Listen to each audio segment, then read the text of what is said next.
السلام عليكم ورحمة الله. الحمد لله الذي هدانا لهذا وما كنا لنهتدي لولا أن هدانا الله. وصلى الله على نبينا محمد وعلى آله وصحبه وسلم تسليما كثيرا.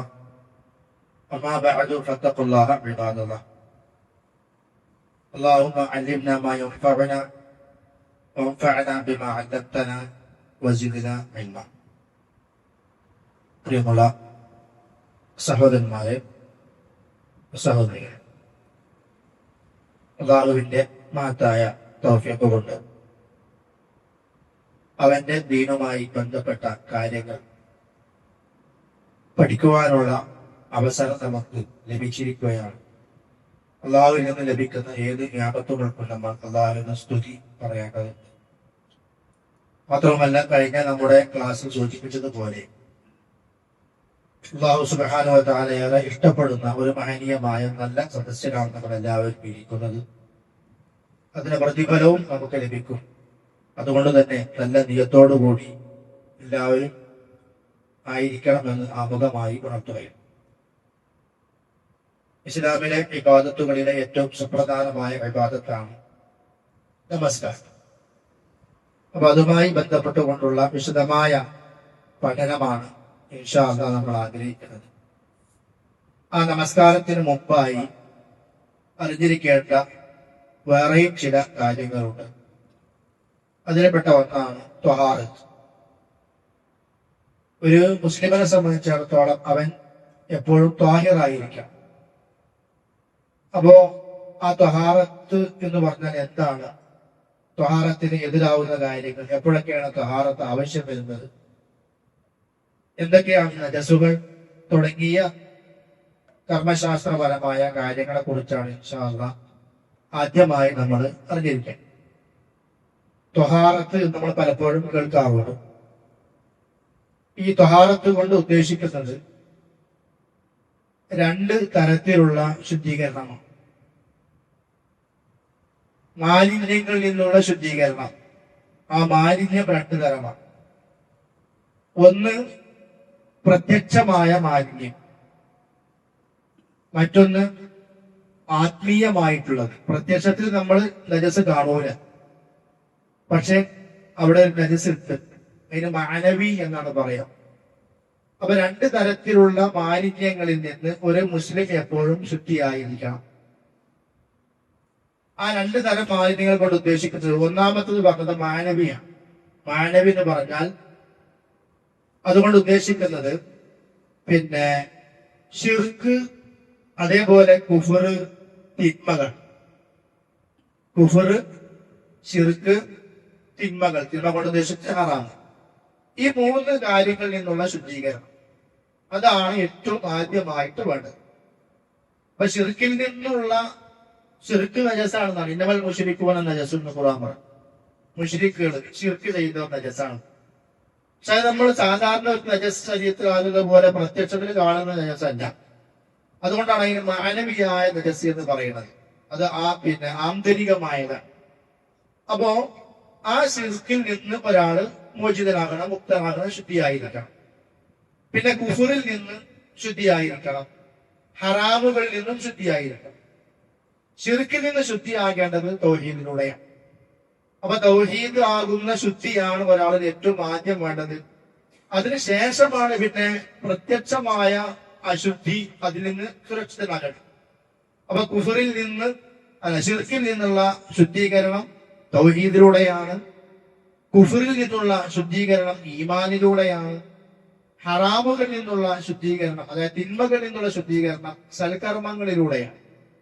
അപ്പൊ ഇതാണ് ഇസ്ലാം പഠിപ്പിക്കുന്ന ഒന്നാമത്തെ ത്വഹാറത്ത് കൊണ്ട് ഉദ്ദേശിക്കുന്നത്. അതുപോലെ തന്നെ ഒരു മനുഷ്യന്റെ മനസ്സിനെ ബാധിക്കുന്ന ഒരുപാട് ദോഷങ്ങളുണ്ട്. ഹസദ്, അസൂയ, പക, വിദ്വേഷം, ചതി, അതേപോലെ തന്നെ അഹങ്കാരം, സ്വയം പെരുമ നടിക്കൽ, റിയാ എന്ന് പറഞ്ഞാൽ മറ്റുള്ളവരെ കാണിക്കാൻ വേണ്ടിയുള്ള പ്രവർത്തനം. ഇതൊക്കെ ശരിക്കും ഒരു മനുഷ്യനിലുള്ള നജസുകളാണ്. അതാണ് തിന്മകളാകുന്ന നജസ് എന്ന് പറഞ്ഞത്. പുറത്തിൽ കാണുന്ന ചടി പോലെയുള്ള നജസല്ല. അപ്പൊ ഈ നജസുകളിൽ നിന്നെല്ലാം എന്ത് ചെയ്യണം? ഒരു സത്യവിശ്വാസി ആദ്യം ശുദ്ധിയാകണം. അത് ഒന്ന് ആ തിന്മകൾ ഒഴിവാക്കിക്കൊണ്ടാണ്. പിന്നെ തിന്മകൾ സംഭവിച്ചിട്ടുണ്ടെങ്കിൽ അള്ളാഹുവിലേക്ക് ആത്മാർത്ഥമായി തൗബ ചെയ്തുകൊണ്ടും പശ്ചാത്തലിച്ചുകൊണ്ടുമാണ് അത്തരം തിന്മകളിൽ നിന്ന് ഒരാൾ ശുദ്ധിയാകേണ്ടത്. അപ്പൊ പറഞ്ഞു വന്നത് ത്വഹാറത്ത് രണ്ട് തരമാണ്. ഒന്ന് ആത്മീയമായ ത്വഹാറത്ത്, അതാണ് ശിർക്കിൽ നിന്നും കുഫറിൽ നിന്നും തിന്മകളിൽ നിന്നുമുള്ള മോചനം. രണ്ടാമത്തെ ത്വഹാറത്ത് പ്രത്യക്ഷമായ അശുദ്ധിയിൽ നിന്നുള്ള ത്വഹാറത്താണ്. അപ്പൊ നമ്മൾ ഇനി ഇൻഷാ അല്ലാഹ് നമ്മളെ ചർച്ച വരുന്നത് തൗഹീദും ശിർക്കുമായി ബന്ധപ്പെട്ട ത്വഹാറത്തല്ല, അത് വിശ്വാസ കാര്യങ്ങളാണ്. നമ്മൾ പഠിക്കാൻ പോകുന്നത് ബാഹ്യമായിട്ടുള്ള പ്രത്യക്ഷമായിട്ടുള്ള നജസുകളെ കുറിച്ചും അതിൽ നിന്ന് ശുദ്ധി വരുത്തേണ്ട രൂപങ്ങളെ കുറിച്ചുമാണ്. അപ്പോ ഒരാള് ഹദസിൽ നിന്നും നജസിൽ നിന്നും ശുദ്ധിയാകൽ, അതിനാണ് പ്രത്യക്ഷമായ ത്വഹാറത്ത് എന്ന് പറയാം. ഹദസ് എന്ന് പറഞ്ഞാൽ ഒരാൾക്ക് വുളു ഇല്ലാത്ത അവസ്ഥ, ചെറിയ അശുദ്ധി. അപ്പൊ അതിൽ നിന്ന് ശുദ്ധിയാകണമെങ്കിൽ വുളു എടുക്കണം, അതാണ് ഹദസ് എന്ന് പറയാം. നജസ് എന്ന് പറഞ്ഞാൽ നമ്മുടെ ശരീരത്തില് ഇസ്ലാം നജസാണെന്ന് പറഞ്ഞ മ്ലേച്ഛമാണെന്ന് പറഞ്ഞ വസ്തുക്കൾ ശരീരത്തിലോ വസ്ത്രത്തിലോ നമസ്കരിക്കുന്ന സ്ഥലത്തോ ആകുക, അതാണ് നജസുകൾ. അപ്പൊ നജസും ഉണ്ട് ഹദസും ഉണ്ട്, രണ്ടും വേറെ വേറെയാണ്. ഹദസ് എന്ന് പറഞ്ഞാൽ ചെറിയ അശുദ്ധി, വുളു ഇല്ലാത്ത അവസ്ഥ. അതേപോലെ തന്നെ നജസ് എന്ന് പറഞ്ഞാൽ ശരീരത്തിലെ മാലിന്യങ്ങളോ മറ്റോ തട്ടുക, ശരീരത്തിൽ ആകുക. അപ്പൊ ഇത് രണ്ടിൽ നിന്നുമുള്ള ശുദ്ധീകരണമാണ് പ്രത്യക്ഷമായ ത്വഹാറത്ത്. അതേപോലെ തന്നെ ബാഹ്യമായ ത്വഹാറത്തിന് ത്വഹാറത്തുൽ ഹിസ്സിയ എന്നാണ് അറബി ഭാഷയിൽ പറയാം. ഇതിനെ കുറിച്ചാണ് നബി സല്ലല്ലാഹു അലൈഹി വസല്ലം പറഞ്ഞത്, അത്വഹൂറു ശത്റുൽ ഈമാൻ, ശുദ്ധി ഈമാനിന്റെ പകുതിയാണ്. അവന് ഭൂമിന്റെ ഏറ്റവും വലിയ വിശേഷം എന്തായിരിക്കണം? അവൻ എപ്പോഴും ശുദ്ധിയുള്ളവനായിരിക്കണം. ആ ശുദ്ധി വരേണ്ടത് അല്ലാഹു തആല നിശ്ചയിച്ച രണ്ട് മൂന്ന് കാര്യങ്ങളിലൂടെയാണ്. ഒന്ന് വുളൂ, മറ്റൊന്ന് കുളി. ഈ കുളിക്കും വുളൂവിനും പകരമായിട്ട് മൂന്നാമതായിട്ടുള്ളത് തയമ്മും. അപ്പൊ ഇൻഷാ അല്ലാഹ് അത് എപ്പോഴാണ് തയമ്മും പറ്റുക, എങ്ങനെ തയമ്മും ചെയ്യുക, അതൊക്കെ നമുക്ക് വിശദമായിട്ട് പിന്നീട് വരും. അപ്പൊ ഏതായാലും ശുദ്ധിയാകാനുള്ള മൂന്ന് മാർഗങ്ങളാണ്. ഒന്ന് വുളൂ, മറ്റൊന്ന് ഗുസ്ല് കുളി, മൂന്നാമത്തേത് തയമ്മും. ഇനി നമ്മൾ ഈ ത്വഹാറത്തുമായി ബന്ധപ്പെട്ടുകൊണ്ട് അറിഞ്ഞിരിക്കേണ്ട രണ്ട് കാര്യങ്ങളുണ്ട്. ത്വഹാറത്ത് രണ്ട് രൂപത്തിലാണ്. അതായത് ത്വഹാറത്ത് ശുദ്ധി വരുത്തേണ്ടത് രണ്ട് വസ്തുക്കൾ കൊണ്ടാണ്. അതിൽ ഒന്ന് വെള്ളമാണ്. അത്വഹാറത്തു ബിൽ മാഇ, വെള്ളം കൊണ്ട് ശുദ്ധി വരുത്തൽ, അതാണ് അടിസ്ഥാനം. അല്ലാഹു തആല ആകാശത്ത് നിന്ന് വെള്ളം ഇറക്കി ഭൂമിയിൽ നിന്ന് വെള്ളം ഉൽപ്പാദിപ്പിച്ചു തന്നു. അത് മനുഷ്യനെ ശുദ്ധീകരിക്കാൻ വേണ്ടിയിട്ടാണ്. മനുഷ്യന്റെ പല ആവശ്യങ്ങൾക്കും വേണ്ടിയിട്ടുള്ളതാണ്. അതിലൊന്ന് മനുഷ്യന്റെ ശുദ്ധീകരണമാണ്. അപ്പൊ അങ്ങനെ അല്ലാഹു തആല ഇറക്കി തന്ന വെള്ളം, ആ വെള്ളം മഴവെള്ളമാകാം, അരുവികളുടെ വെള്ളമാകാം, കിണറുകളിലെ വെള്ളം, നദികളിലെ വെള്ളം, താഴ്വരകളിലൂടെ ഒഴുകുന്ന വെള്ളം, അതേപോലെ ഐസ് ഉരുകി വരുന്ന വെള്ളം, സമുദ്രത്തിലെ വെള്ളം, ഈ വെള്ളമെല്ലാം എന്താണ്? ശുദ്ധിയുള്ളതാണ്. ഇതുകൊണ്ടാണ് ശുദ്ധീകരണം വരുത്തേണ്ടത്. അത്വഹാറത്തു ബിൽ മാഇ. അപ്പൊ ആദ്യം ശുദ്ധീകരണത്തിന് ഉപയോഗിക്കേണ്ട അടിസ്ഥാന വസ്തു എന്താണ്? വെള്ളമാണ്. പിന്നെ ആ വെള്ളം ഇല്ലാത്ത മറ്റൊരു സന്ദർഭത്തിലുള്ള വെള്ളമില്ലാത്ത സന്ദർഭത്തിലുള്ള മറ്റൊരു മാധ്യമമാണ് ശുദ്ധമായ മണ്ണ്. അത് വെള്ളം കിട്ടാതിരിക്കുക, വെള്ളം ഉപയോഗിക്കാൻ പറ്റാതിരിക്കുക, വെള്ളം ഉണ്ടായിട്ടും ഉപയോഗിക്കാൻ പേടി തോന്നുക, ഇൻഷാ അല്ലാഹ് അതിന്റെ മേഖലകൾ വിശദമായിട്ട് വരും. അപ്പൊ മണ്ണ് കൊണ്ടുള്ള ശുദ്ധീകരണം, അതാണ് നമ്മൾ തയമ്മും എന്ന് പറയുന്നത്. ഒരു വ്യക്തിക്ക് ഒന്നുമില്ല, വെള്ളത്തിന്റെ പ്രയാസമുണ്ട്, തയമ്മും ചെയ്യാം. അതുപോലെ തന്നെ മരിച്ചു കഴിഞ്ഞാൽ മയ്യത്തിന് ചിലപ്പോൾ കത്തിക്കരിഞ്ഞിട്ട് ശരീരം വെള്ളം കൊണ്ട് തൊടാൻ പറ്റാത്ത അവസ്ഥയായിട്ടോ, അപ്പൊ അവിടെ തയമ്മും ചെയ്യുന്ന രീതികളുണ്ട്. അപ്പൊ സ്വലാത്തുൽ ജനാസ നമ്മൾ വിശദമായിട്ട് വരുമ്പോ അതൊക്കെ വരും. അപ്പൊ ഏതായാലും നമ്മൾ അടിസ്ഥാനപരമായി അറിഞ്ഞിരിക്കേണ്ട രണ്ട് മൂന്ന് കാര്യങ്ങൾ. ഒന്ന് ശുദ്ധീകരണം, അത് രണ്ട് തരത്തിൽ വേണ്ടതുണ്ട്. ഒന്ന് ശിർക്ക്, കുഫർ, ഹറാമുകൾ, അതിൽ നിന്നുള്ള ശുദ്ധീകരണം, അതിന് പരോക്ഷമായ ശുദ്ധീകരണം എന്ന് പറയും. മറ്റൊന്ന് പ്രത്യക്ഷമായ ശുദ്ധീകരണം, നജസ്സുകൾ ശരീരത്തിലായി കഴിഞ്ഞാൽ അതിൽ നിന്നുള്ള ശുദ്ധീകരണം. ഇതാണ് രണ്ട് തരത്തിലുള്ള ശുദ്ധീകരണം. ശുദ്ധീകരണത്തിൽ ഉപയോഗിക്കുന്ന വസ്തുക്കൾ രണ്ടെണ്ണമാണ്. ഒന്ന് വെള്ളം, അതാണ് അടിസ്ഥാനം. വെള്ളം ഇല്ലെങ്കിലാണ് എന്ത് ചെയ്യേണ്ടത്? മണ്ണ് ഉപയോഗിച്ചുകൊണ്ട് ശുദ്ധീകരണം വരുത്തേണ്ടത്. ഇനി ശുദ്ധി വരുത്തേണ്ടത് നജസിൽ നിന്നാണ്. അപ്പൊ അതുകൊണ്ട് എന്തൊക്കെയാണ് നജസുകൾ അത് നമ്മൾ അറിഞ്ഞിരിക്കാം. നമ്മള് പലപ്പോഴും മുസ്ലിം എന്ന നിലക്ക് നമുക്ക് ഒരുപാട് ഇബാദത്തുകളുണ്ട്. ഖുർആൻ പാരായണം, അതുപോലെ തന്നെ നമസ്കാരം തുടങ്ങിയ പല വിഷയങ്ങളും നമുക്കുണ്ട്. അപ്പൊ അതുകൊണ്ട് അവൻ ശുദ്ധിയുള്ളവനായിരിക്കണം. അപ്പൊ ആ ശുദ്ധി ഇല്ലാത്ത അവസ്ഥ, അതാണ് നജസുള്ള അവസ്ഥ എന്ന് പറഞ്ഞാൽ. ഏതൊക്കെയാണ് നജസ്സുകൾ? പലപ്പോഴും ഇന്നത് നജസ് എന്നറിയാതെ തെറ്റിദ്ധാരണ ഉള്ള ആളുകളുണ്ട്. നജസാണെന്ന് അറിയാതെ നജസ് ശുദ്ധിയുള്ളത് പോലെ ഉപയോഗിക്കുന്നവരുണ്ട്.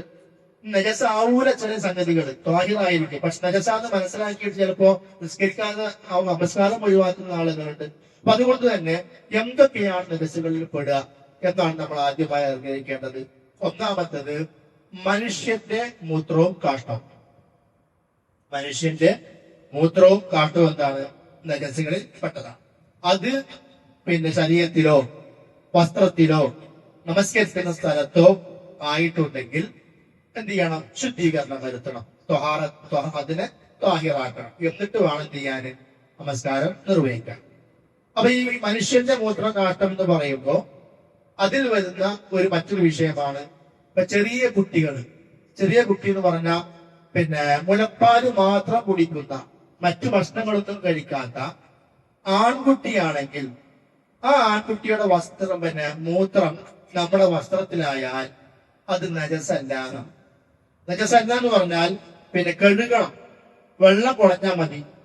സാധാരണ പോലെ ഒരു വസ്ത്രം മുഴുവൻ ഊരിയിട്ട് അരക്കി തിരുത്തി വൃത്തിയാക്കേണ്ട ആവശ്യമില്ല. സംഗതി നജസാണ്, പക്ഷെ എന്ത് ചെയ്യേണ്ട ആവശ്യമില്ല. വസ്ത്രം ഊരി പ്രത്യേകമായി അലക്കുകയോ തിരുപ്പി വൃത്തിയാക്കുകയോ ചെയ്യേണ്ട ആവശ്യമില്ല, വെള്ളം കുടഞ്ഞാൽ മതി. അത് ആൺകുട്ടിക്ക് മാത്രമുള്ള നിയമമാണ്.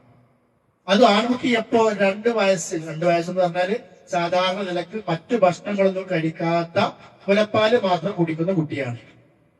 എന്നാൽ പെൺകുട്ടിയാണെങ്കിലോ അത് ആണാണെങ്കിൽ അത് ഭക്ഷണം കഴിച്ചാലും ശരി ഇല്ലെങ്കിലും ശരി അവരുടെ മൂത്രം കെടുകണമെന്നാണ്. അപ്പൊ ആൺകുട്ടിയാണെങ്കിൽ അവിടെ വെള്ളം കുടഞ്ഞാൽ വൃത്തിയായി, പെൺകുട്ടിയാണെങ്കിൽ എന്ത് ചെയ്യും? കെടുകയും വേണം. ആൺകുട്ടിയുടെയും പെൺകുട്ടിയുടെയും മൂത്രത്തിന്റെ വിഷയത്തിൽ വ്യത്യസ്തമായ നിയമങ്ങളാണ് നബി സല്ലല്ലാഹു അലൈഹി വസല്ലമ പഠിപ്പിച്ചു തന്നിട്ടുള്ളത്. അപ്പൊ ഇതാണ് മൂത്രവുമായി ബന്ധപ്പെട്ടുകൊണ്ടുള്ളത്.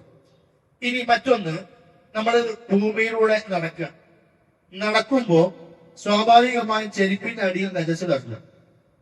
അങ്ങനെ നജസ് തട്ടിക്കഴിഞ്ഞാൽ ഇസ്ലാമിൽ വേറൊരു നിയമമുണ്ട്, ഭൂമിയിൽ എവിടെയായാലും നമസ്കാര സമയമായ നമസ്കരിക്കാതാണ്. അപ്പോ പള്ളികൾ കാണാത്ത സ്ഥലത്ത് നമ്മൾ വിദൂരത്ത് നമസ്കാര സമയമായാൽ നമുക്ക് അവിടെ വെച്ചിരിക്കാൻ നമസ്കരിക്കാം.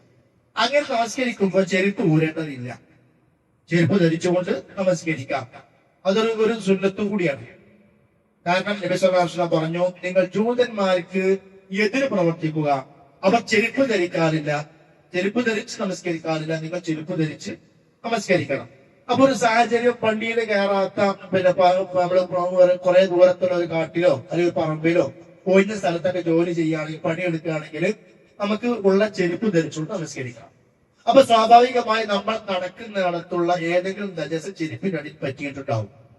ആ പറ്റിയ നജസിനെ നീക്കാൻ അള്ളാഹു നിശ്ചയിച്ചൊരു സംവിധാനമാണ്, നിങ്ങൾ ഒരു ഭാഗത്ത് ചവിട്ടി അവിടുന്ന് ആ ചെരുപ്പിൽ നജസായിട്ടുണ്ടെങ്കിൽ അടുത്ത ചവിട്ട് ആ നജസിനെ വൃത്തിയാക്കുന്ന അത് നിയമമാണ്.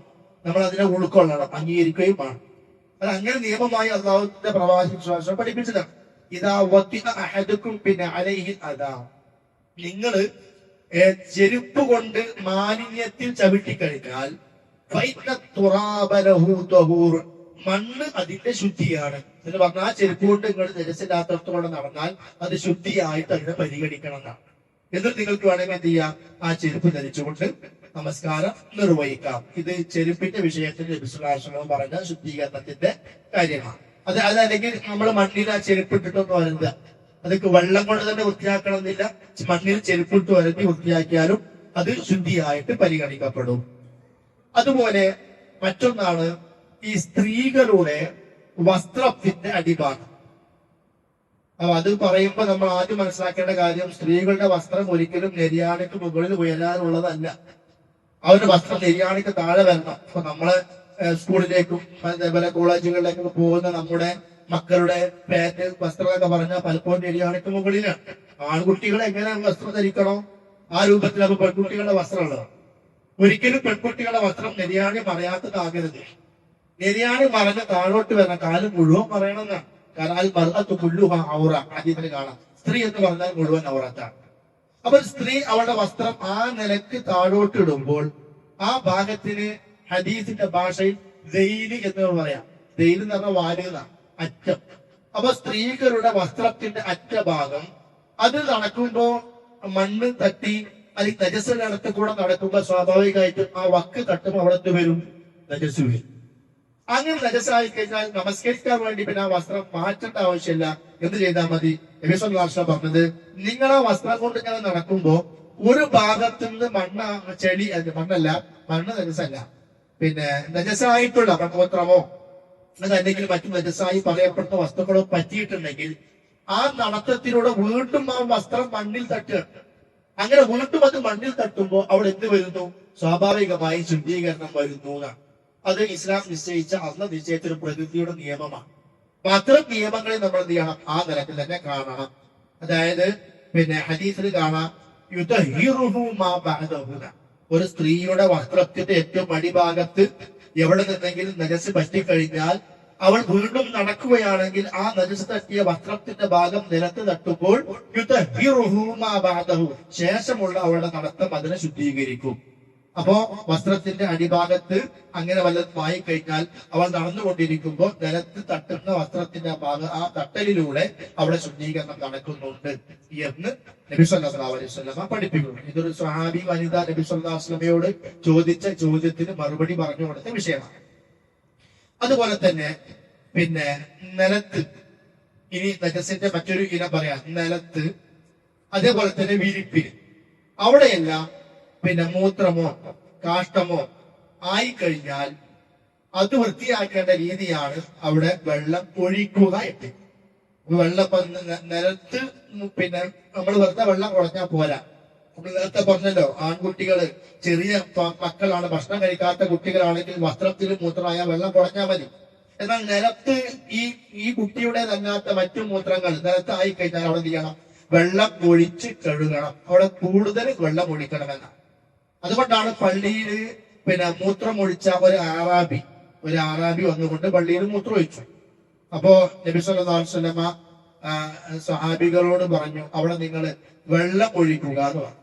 അപ്പൊ അത് പറയാൻ കാരണം സ്വഹാബികൾ ആ വ്യക്തിയോട് ദേഷ്യപ്പെടുണ്ടായി, അദ്ദേഹത്തിന് നേർക്ക് ചാടി. അപ്പൊ നബി പറഞ്ഞു, ദഊഹു, അദ്ദേഹത്തെ വിട്ടേക്കൂ, അറിവില്ലാത്തത് കൊണ്ട് ചെയ്തതാണ്. വഹരീഖു അലാ ബൗലിഹി സിജ്ലം മിൻ മാഇൻ, അവിടെ നിങ്ങൾ ഒരു ബക്കറ്റ് വെള്ളം കൊണ്ടുപോയി ഒഴിക്കുക. ഔ ദനൂബം മിൻ മാഇൻ, അല്ലെങ്കിൽ കുറച്ച് വെള്ളം കൊണ്ടുപോയി ഒഴിക്കുക. ഫഇന്നമാ ബുഇസ്തും മുയസ്സിരീന വലം തുബഅസു മുഅസ്സിരീൻ, നിങ്ങൾ എളുപ്പമുണ്ടാക്കുന്നവരായിക്കൊണ്ടാണ് അന്ന് നിയോഗിച്ചിട്ടുള്ളത്, മറ്റുള്ള ആളുകൾക്ക് പ്രയാസമുണ്ടാക്കുന്നവരായിട്ടല്ല നിങ്ങളെ അയച്ചത്. അതുകൊണ്ട് സ്വഭാവം സംസാര ശൈലിയൊക്കെ എത്താക്കണം, സൗമ്യമാക്കണം, നല്ലതാക്കണം എന്ന ഉപദേശം കൂടി ആ സമയത്ത് നൽകി. അപ്പൊ ഏതായാലും വസ്ത്ര നിലത്ത് പിന്നെ അതേപോലെ തന്നെ വിരിപ്പുകളില് ഒക്കെ മൂത്രം കാട്ടമായും നിർബന്ധമായും അത് ചെയ്യണം, വെള്ളം ഒഴിച്ച് കഴുകണം എന്നാണ് നബി സല്ലല്ലാഹു അലൈഹി വസല്ലം പഠിപ്പിക്കുന്നത്. ഇനി നജസുകളിൽപ്പെട്ട മറ്റൊന്നാണ് ആർത്തവ രക്തം. ഇവിടെ പറഞ്ഞ നമ്മള് പിന്നെ ഈ എന്താ പറയാ, മലം, മൂത്രം തുടങ്ങിയ കാര്യങ്ങളുമായി ബന്ധപ്പെട്ടുകൊണ്ടുള്ള നജസിന്റെ ശുദ്ധീകരണ രീതിയാണ് പറഞ്ഞത്. അത് വസ്ത്രത്തിലായാല്, അതേപോലെ ചെരുപ്പിലായാല്, അതേപോലെ ചെറിയ കുട്ടിയുടെ മൂത്രമായാല് അതിന്റെ നിയമങ്ങളാണ് പറഞ്ഞത്. ഇനി അടുത്തത് പിന്നെ ദമുൽ ഹൈദ്, ആർത്തവ രക്തം. നമ്മൾ ഇസ്ലാമിക പിന്നെ എന്തെല്ലാം കാര്യങ്ങൾ അറിഞ്ഞിരിക്കാനുണ്ടോ അതൊക്കെ നമ്മൾ പഠിക്കണം. പലപ്പോഴും ഇത്തരം കാര്യങ്ങളൊക്കെ ചില ആളുകൾ ലജ്ജ കൊണ്ട് അല്ലെങ്കിൽ എങ്ങനെ അതൊക്കെ പറയാം എന്ന നിലക്ക് പല കാര്യങ്ങളും പഠിക്കാതെ കൂടും. അതുകൊണ്ട് തന്നെ ഇബാദത്തുകൾക്കാണ് അതിന്റെ ദോഷം വരിക, നമ്മൾക്കാണ് ഇതിന്റെ പ്രയാസം ഉണ്ടാകുക, ദോഷങ്ങൾ വരിക. അപ്പൊ അതുകൊണ്ട് ഇസ്ലാമികമായി എന്തെല്ലാം നിയമങ്ങളുണ്ടോ എല്ലാ വിഷയത്തിലും അതൊക്കെ നമ്മൾ അറിഞ്ഞിരിക്കേണ്ടതുണ്ട്. ആർത്തവ രക്തം അത് നജസാണ്. യസ്അലൂനക അനിൽ മഹീർ, ആർത്തവകാലത്തെ കുറിച്ച്, ആർത്തവത്തെ കുറിച്ച് അവർ നിന്നോട് ചോദിക്കുന്നു. ഖുൽ ഹുവ അദൻ, അത് മാലിന്യമാണ്, അത് മ്ലേച്ഛമാണ്. ഖുർആൻ പറഞ്ഞത് അത് നജസാണ്. അപ്പോ അതെന്ത് ചെയ്യണം? യുതഹിറു ബിദ്ദൽകി വൽ ഗസ്ലി, വെള്ളം കൊണ്ടും അതേപോലെ നന്നായിട്ട് ഇളക്കിക്കൊണ്ട് എന്ത് ചെയ്യണം? ചുരണ്ടതാണ് പിന്നെ എന്താ പറയാ, മുണ്ട് പിഴിഞ്ഞ് വൃത്തിയാക്കിയിട്ട് അത് കഴുകണം. ഇനി അത് വസ്ത്രത്തിൽ ഉണങ്ങി പിടിച്ചതാണെങ്കിൽ എന്ത് ചെയ്യണം? അത് തല കൊണ്ട് പിന്നെ ചുരണ്ടി കളയണം. ഉണങ്ങിയ രക്തം അത് വസ്ത്രത്തിലുണ്ടെങ്കിൽ അത് ചുരണ്ടി കളയണം. എന്നിട്ട് അത് വെള്ളം കൊണ്ട് കഴുകണം. എന്നിട്ട് ആ വസ്ത്രത്തിൽ എന്ത് ചെയ്യാം? നമസ്കരിക്കാം. ഇതാണ് ആർത്തവ രക്തവുമായി ബന്ധപ്പെട്ടിട്ട് അതിന്റെ നിയമങ്ങളും കാര്യങ്ങളൊക്കെ വേറെ ഇൻഷാല്ലാഹ് വിശദമായിട്ട് വരുന്നുണ്ട്. ഇവിടെ നജസ്സുകൾ എന്തൊക്കെയാണെന്ന് മാത്രം പറയാണ്. അപ്പോ ആർത്തവ രക്തം എന്താണ്? നജസ്സാണ്. അത് കഴുകിയും തുടച്ചും വൃത്തിയാക്കി കളയണം. പിന്നെ മറ്റൊരു നജസ്സാണ് നായയുടെ മൂക്ക്, വായ, ഇത് ഈ ഭാഗം ചേർന്നുകൊണ്ടുള്ള ആ ഭാഗം സ്പർശിച്ചാൽ, ഒരു നായ നമ്മുടെ അടുത്തുകൂടെ വന്നു അതിന്റെ വാല് നമ്മുടെ ശരീരത്തിൽ തട്ടി തുണിമ അതിന്റെ നായന്റെ വാല് കൊണ്ടു, അത് നജസാവൂല. നായ വെറുതെ പോയി, നജസല്ല. അതുകൊണ്ട് നമ്മളെ ഒന്നും മുറിയണമെന്നില്ല. അതേ സ്ഥാനത്ത് നായയുടെ നജസായിട്ട് അല്ലാഹു റസൂൽ പഠിപ്പിച്ചത്, നായ ഒരു പാത്രത്തിൽ തലയിട്ടാൽ അതിന് മൂക്കുമായി അവിടെ തട്ടുന്നത്. അപ്പൊ അവിടെ ഉണ്ടാകുന്ന അതിന്റെ ചില നീരുകളും മറ്റു അത് നജസായിട്ടാണ് ഇസ്ലാം പഠിപ്പിച്ചത്. ശാസ്ത്രീയമായിട്ടും അത് രോഗാണുക്കൾ ഉൾക്കൊള്ളുന്ന ഭാഗമാണ് എന്ന് തെളിയിക്കപ്പെട്ടൊരു കാര്യം കൂടിയാണ്. നബി സല്ലല്ലാഹു അലൈഹി വസല്ലം പറഞ്ഞു, തുഹൂറു ഇനാഇ അഹദിക്കും ഇദാ വലഗ ഫീഹിൽ കൽബു, നിങ്ങളുടെ ഒരു പാത്രത്തിൽ നായ തലയിട്ടാൽ അതിന്റെ ശുദ്ധീകരണ രീതി 7 തവണ കഴുകലാണ്. അപ്പൊ അത് 7 തവണ തന്നെ കഴുകണം. ഒരു തവണ കഴുകി വെള്ളം ഒഴിച്ച് കഴുകുക, വീണ്ടും വെള്ളം ഒഴിച്ച് കഴുകുക, വീണ്ടും വെള്ളം ഒഴിച്ച് കഴുകുക. നമ്മൾ നമ്മുടെ യുക്തിപ്രകാരം ഒരു തവണ കഴുകി വൃത്തിയായി, 2 തവണ കഴുകി വൃത്തിയായി നമ്മൾ തീരുമാനിക്കരുത്. അത് നബി സല്ലല്ലാഹു അലൈഹി വസല്ലം പഠിപ്പിച്ച രീതി അതാണ്. അത് 7 തവണ ചെയ്യണം, കഴുകണം. തുറാബ്, അത് അതിന്റെ ആദ്യം കണ്ണുകൊണ്ടുമായിരിക്കണം. അപ്പൊ നായ നമ്മളെ പാത്രത്തിൽ വെള്ളം വെച്ചിരുന്നു, അതിൽ തലയിട്ടു. ബക്കറ്റിൽ വെള്ളം വെച്ചിരുന്നു, അതിൽ തലയിട്ടു. അങ്ങനെ നായയുടെ ആ മൂക്ക്, വായ ഭാഗം സ്പർശിച്ചിട്ടുണ്ടെങ്കിൽ അതെന്ത് ചെയ്യേണ്ടതുണ്ട്? ഈ പറഞ്ഞ രൂപത്തിൽ 7 തവണ കഴുകി വൃത്തിയാക്കണം. അതിൽ ഒന്നാമത്തേത് മണ്ണ് കൊണ്ടായിരിക്കുകയും വേണം. അതിനു മുമ്പേ നബി സല്ലല്ലാഹു അലൈഹി വസല്ലം ഒരു കാര്യം പറഞ്ഞു, ഫൽയുരിഖുഹു, ആ വെള്ളം ഒഴിച്ചു കളയണം. പിന്നെ ആ വെള്ളം ഉപയോഗിക്കാൻ പാടില്ല, കാരണം അത് നജസായിട്ടുണ്ട്. ആ വെള്ളം കുടിക്കാനോ ഉളു എടുക്കാനോ കുളിക്കാനോ മറ്റു ആവശ്യങ്ങൾക്ക് വേണ്ടി ഉപയോഗിക്കുവാൻ പാടില്ല. അത് വെള്ളം ഒഴിച്ചു കളയണം. എന്നിട്ട് ആ ബക്കറ്റ്, ആ പാത്രം എന്ത് ചെയ്യണം? 7 തവണ കഴുകണം. അതിൽ ഒന്നെന്തായിരിക്കണം? മണ്ണ് കൊണ്ടായിരിക്കുകയും വേണം. ഇനി നജസുകളിൽപ്പെട്ടതാണ് അദ്ദമുൽ മസ്ഫൂഹ്, ഒഴുകുന്ന രക്തം. ഒഴുകുന്ന രക്തം എന്ന് പറഞ്ഞാല്, ഇപ്പൊ നമ്മുടെ ശരീരത്തിൽ കൊതു പഠിച്ചു, നമ്മള് കൊതുവിനടിച്ചു, സ്വാഭാവികമായും ഉണ്ടാകുന്ന വിഷയങ്ങളാണ്. ആ കൊതുകിന്റെ രക്തം നമ്മുടെ ശരീരത്തിലവിടാണ്. അതല്ലെങ്കിൽ നമ്മൾ നമസ്കരിക്കുമ്പോൾ ചിലപ്പോ കാൽമ കൊതു വന്നിരുന്ന് സുജൂദിക്ക് പോയപ്പോ കാല് മടങ്ങി, അപ്പൊ കൊതുവായിട്ട് ഇടപെട്ടു. ആ രക്തം നമ്മുടെ തുണിയിലുണ്ട്. അതുകൊണ്ട് ആ വസ്ത്രമോ ശരീരമോ നജസാകുന്നില്ല. എന്തുകൊണ്ട്? രക്തം നജസാകണമെങ്കിൽ ഒലിക്കുന്നതായിരിക്കണം. അതാണ് ഡബിൾ മസ്ഫൂഹ് എന്ന് പറയാം. അതായത് മുറിഞ്ഞു, രക്തം ഒലിച്ചു വന്നു. അപ്പൊ ആ ഒലിച്ചു വന്നു കഴിഞ്ഞാൽ അതെന്താണ്? നജസ. എന്നാൽ ഒരു ചെറിയൊരു വർഗന് പോലെ എന്തെങ്കിലും ഉണ്ടായി അവിടെ രക്തത്തിന് ഒരു അടയാളം വന്നു, അതുകൊണ്ട് മുറിയൂല, അതെന്താകുന്നില്ല? നജസാകുന്നില്ല. നേരെ പക്ഷെ കത്തി കൊണ്ട് വലിയ മുറിവായി രക്തം ഒലിച്ചിറങ്ങി, അങ്ങനെ ഒലിച്ചിറങ്ങുമ്പോ അതിന്റെ പേരാണ് ഡബിൾ മസ്ഫൂഹ് നജസ. അതുപോലെ തന്നെ ലഹമുൽ ഖിൻസീർ, പന്നി മാംസം നജസ. വൽ മൈതത്തു, ശവവും നജസ. ഇത് മൂന്നും ഒന്നിച്ച് പറയാനുള്ള കാരണം വിശുദ്ധ ഖുർആനിലെ സൂറത്തുൽ അൻആമിലെ 145 ആയത്തിൽ അത് പറഞ്ഞു, ഖുൽ ലാ അജിദു ഫീമാ ഊഹിയ ഇലയ്യ മുഹറമൻ അലാ ത്വാഇമിൻ യത്അമുഹു. ഒരാൾക്ക് ഹറാമായ ഭക്ഷണം ഏതാന്ന് പറഞ്ഞു കൊടുക്കണം. എല്ലാം ഹലാലാണ്, അല്ല ഹറാമായത് ഇല്ല അയ്യക്കൂന മൈത്തൻ, ശവം ഹറാമാണ്. ശവം എന്ന് പറഞ്ഞാൽ ഇപ്പൊ നമ്മൾ തിന്നുന്ന മൃഗം തന്നെ, ഒരാട് വാഹനം ഇടിച്ചിട്ട് ആട് മരിച്ചു, ആട് ചത്തു, ജീവൻ പോയി. അതല്ലെങ്കിൽ മരത്തിന്റെ മുകളിൽ കൊമ്പ് കോയിന്റെ മേലത്തേക്ക് വീണ് ചക്ക വീണ്ടും പോയി ചത്തു, അതൊക്കെ മൈത്തത്താണ്. ഹലാലാകണമെങ്കിൽ എന്ത് ചെയ്യണം? അറുക്കണം, ദബഹ് വരണം. ഇനി ആ കൊമ്പ് വീണ ഒരു ചക്ക വീണു ആടിന്റെ ശരീരത്തിലേക്ക്, അത് ചാകുന്നതിന് മുമ്പ് നമ്മൾ കുടിച്ച് അറുത്ത അനുവദനീയായി. അപ്പൊ പിന്നെ നജസല്ല. അതാണ് ഇല്ലാമാ തക്കയിറ്റ്, നിങ്ങൾ അറുത്തത് ഒഴികെ എന്ന് ഖുർആൻ പറഞ്ഞത് അതാണ്. അപ്പോ ശവം എന്താണ്? ഹറാമാണ്. അപ്പൊ അത് നജസാണ്. ഔ ദമൻ മസ്ഫൂഹൻ, അല്ലെങ്കിൽ ഒഴുകുന്ന രക്തം. ഔ ലഹമ ഖിൻസീർ, അല്ലെങ്കിൽ പന്നിയുടെ ഇറച്ചി. ഇതെല്ലാം നജസുകളാണ്. ഇതെല്ലാം നജസ്, മാലിന്യമാണ്, മ്ലേച്ഛമാണ്. ഔ ഫിസ്കൻ, അല്ലെങ്കിൽ അത് അധാർമികമാണ്, അധർമ്മമാണ്.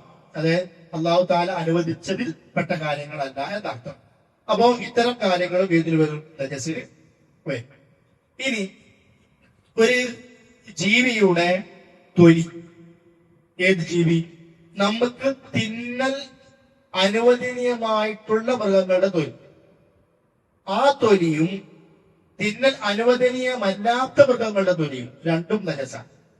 എന്നാൽ തിന്നൽ അനുവദനീയമായ മൃഗങ്ങളുടെ തൊലി ആ നജസിനെ ശുദ്ധീകരിച്ച് വൃത്തിയാക്കാൻ വേണ്ടി, അതിനെ വൃത്തിയാക്കുന്ന രൂപത്തിലാണ് നമ്മൾ സാധാരണ ഊറക്കിടുക എന്ന് പറയാം. അതായത് ഉപ്പ് തേച്ചിട്ട് ഉണക്കി വൃത്തിയാക്കി വെക്കുന്നുണ്ടല്ലോ, അതിനാണ് ദബാഗത്ത് എന്ന് പറയും. അറബി ഭാഷയിൽ ദിബാഗത്ത് എന്നൊക്കെ പറയും. അപ്പോ അങ്ങനെ ഒരു തൊലി വൃത്തിയാക്കി കഴിഞ്ഞാൽ ആ തൊലി ശുദ്ധിയുള്ളതാണ്, അതിൽ നിന്ന് നമസ്കരിക്കാം. ഇപ്പോ വലിയൊരു പശുവിന്റെ അല്ലെങ്കിൽ വലിയൊരു പൂത്തിന്റെ ഒട്ടകത്തിന്റെ തോല് ഉപ്പൊക്കെ ഇട്ട് തേച്ച് വൃത്തിയാക്കി അത് ഉണക്കി കഴിഞ്ഞാൽ പിന്നെ അതിൽ എന്ത് ചെയ്യാം, നിസ്കരിക്കാം. എന്നാൽ അത് ചെയ്യാതെ വെറുതെ ഒരു തോല് കണ്ട് ഉണങ്ങിയാലോ എന്ത് ചെയ്യാൻ പാടില്ല, നിസ്കരിക്കാൻ പാടില്ല. അതാണ് നജസ് പഠിക്കുന്നത് അതിന് വേണ്ടിയിട്ടാണ്. അതാണ് ഏത് നജസ് എന്ന് അറിയുന്നത് എന്തിനാ, നമ്മുടെ നമസ്കാരങ്ങളെ ബാധിക്കുന്ന വിഷയങ്ങൾ അത് മനസ്സിലാക്കാൻ വേണ്ടിയിട്ടാണ്. അപ്പോ ഈ മൃഗങ്ങളുടെ തോല് ഊറക്കിടുക എന്നതിന് പറയാം. ഊറക്കിടുക എന്ന് പറഞ്ഞാൽ ഈ ഉപ്പോ ഈ മറ്റുള്ള മാധ്യമങ്ങൾ എന്താണോ അത് ഉപയോഗിച്ചുകൊണ്ട് അതിനെ വൃത്തിയാക്കുക, ശുദ്ധി വരുത്തുക, എന്നിട്ട് ഉണക്കിയെടുക്കുക. അതാണ് ഊറക്കിടുക എന്ന് പറഞ്ഞാൽ. അതിന് ദിബാഗത്ത് എന്ന അറബി ഭാഷയിൽ പറയും. നബി സല്ലല്ലാഹു അലൈഹി വസല്ലം പറഞ്ഞു, ഇദാ ദുബിഹൽ ഇഹാബു ഫഖദ് തഹുറ, ഒരു തോല് ഊറക്കിട്ട് കഴിഞ്ഞാൽ അതെന്തായി, ശുദ്ധിയായി. അങ്ങനെ ശുദ്ധി വരുത്താത്ത തോലുകളാണെങ്കിൽ ആ തോല് എന്ത് ചെയ്യാൻ പാടില്ല, മറ്റു നമ്മളെ വിവാദത്തുകളായ കാര്യങ്ങൾക്ക് വേണ്ടി ഉപയോഗിക്കാൻ പാടില്ല. അത് നജസിന്റെ ഇനത്തിനാണ് പെടുക. എന്നാൽ രണ്ട് ശവങ്ങൾ അത് അനുവദനീയമാണ്. അതാണ് ഒന്ന് വെട്ടുകിളിയും മറ്റൊന്ന് മത്സ്യവും. ഇത് രണ്ടും അറുക്കണമെന്നില്ല. ഒരു പക്ഷി, ഒരു കോഴി നമുക്ക് തിന്നാം. കോഴി ചത്ത മൈത്തത്താണ്, ശവമാണ്, തിന്നാൻ പറ്റൂല. എന്നാൽ ജറാദ് പറഞ്ഞാൽ വെട്ടുകിളി, പേരില് കിളി ഉണ്ടെങ്കിലും കാഴ്ചയിലെ കിളിയല്ല, ചെറിയ പുൽച്ചാടി പോലത്തെ ചെറിയൊരു പ്രാണിയാണ്. അത് ചത്താലും ചെയ്യാം, തിന്നാത്ത, അത് നജസില്ല. അതുപോലെ തന്നെ നമുക്ക് മത്സ്യം, നമ്മൾ ഉപയോഗിക്കുന്ന മത്സ്യമൊക്കെ അറുത്തിട്ടോ മുറിച്ചിട്ടോ, മുറിക്കുന്നത് നമ്മൾ ജീവൻ പോകാൻ വേണ്ടിയിട്ടല്ല, നമ്മള് കഷ്ണിക്കുക, ചത്തിട്ടാണ് വരുന്നത്.